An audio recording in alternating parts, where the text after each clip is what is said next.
Ulster's reward for making a first European Cup quarter-final in 8 years may yet be a trip to Dublin to face Leinster's reigning champions.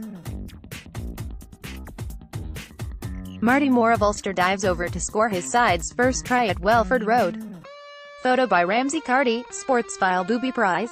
Many would see it that way, but even that daunting prospect wasn't near enough to dilute the sense of satisfaction the Northern Province's head coach Dan McFarland felt after sealing a spot in the knockout stages with a win away to Leicester on Saturday. "In all honesty, at the minute I don't mind," he said of that possible inter-pro clash. "We're in a quarter-final.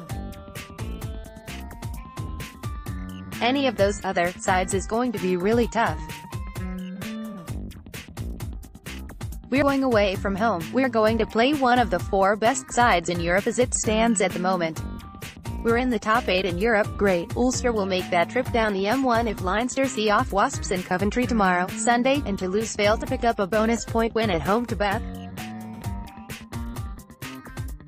The last time the two provinces met in Europe was in the 2012 final when Leinster won at a canter in Twickenham.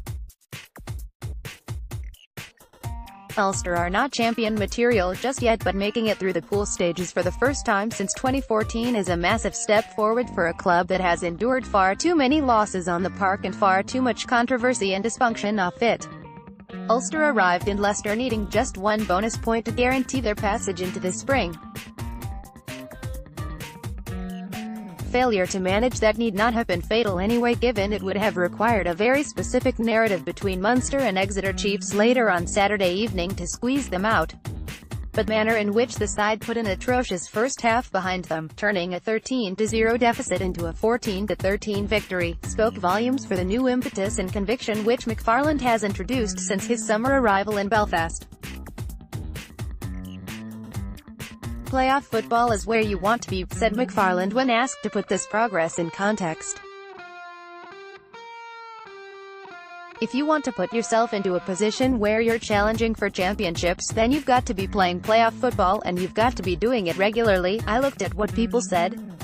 I don't know if they described Pool 4 with themselves, Leicester, Racing 92 and Scarlets, as a group of death, but they certainly described it as probably the hardest group, and we've come out of it with 5 wins. We're going to be in an away quarter-final, but Racing are a good side and ultimately they bested us over those 2 legs.